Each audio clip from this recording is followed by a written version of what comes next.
ஆமையின் ஆசை. ஒரு காட்டில் ஒரு ஆமை இருந்தது. அதற்கு மரத்தில் ஏறி பழம் பறிக்க வேண்டும் என்று ஆசை. ஒரு நாள் முயல் அங்கு வந்தது. முயல் ப்ரோ, என்னை மரத்தில் ஏற்றி விடுங்களேன், பழம் பறிக்க வேண்டும். முயல் சிரித்தது. ஆமையம்மா, உங்களுக்கு மரம் ஏறத் தெரியுமா? கையும் காலும் குட்டியாக இருக்கு, விழுந்தால் முதுகு உடைந்து விடும். ஆமை, எனக்கு தெரியும், ஆனால் என் ஆசை. முயல், சரி, உங்கள் பேராசைக்கு நானா பொறுப்பு என்று கூறி முயல் கிளம்பிவிட்டது. சற்று நேரத்தில் குரங்கு வந்தது. ஆமை, குரங்கு ப்ரோ, என்னை மரத்தில் ஏற்றி விடுங்க, ஒரு பழம் பறித்துக் கொள்கிறேன். குரங்கு சிரித்தது. ஆமை அத்தை, நீங்கள் பேசினால் பற்கள் விழுந்துவிடும், மரத்தில் ஏறினால் கை கால் ஒடிந்துவிடும். ஆமை, எனக்கு நன்றாக தெரியும், ஆனால் ஆசை. குரங்கும் கிளம்பிவிட்டது.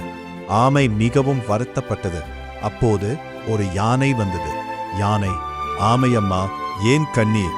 ஆமை, எனக்கு பழம் பறிக்க ஆசை, ஆனால் என்னை யாரும் மரத்தில் ஏற்றி விடுவதில்லை. யானை சிரித்தது. பிறகு தன் தும்பிக்கையை நீட்டி ஒரு பெரிய பழம் பறித்து கொடுத்தது. அறிவுரை: ஒவ்வொருவருக்கும் தனித்திறமை இருக்கிறது. ஒரு மீன் மரம் ஏற முடியாது, ஆனால் நீந்துவதில் அதற்கு இணை யாரும் இல்லை. உங்கள் பலத்தை அறிந்து கொள்ளுங்கள். வீண் ஆசைகளால் வேதனைப்பட வேண்டாம்.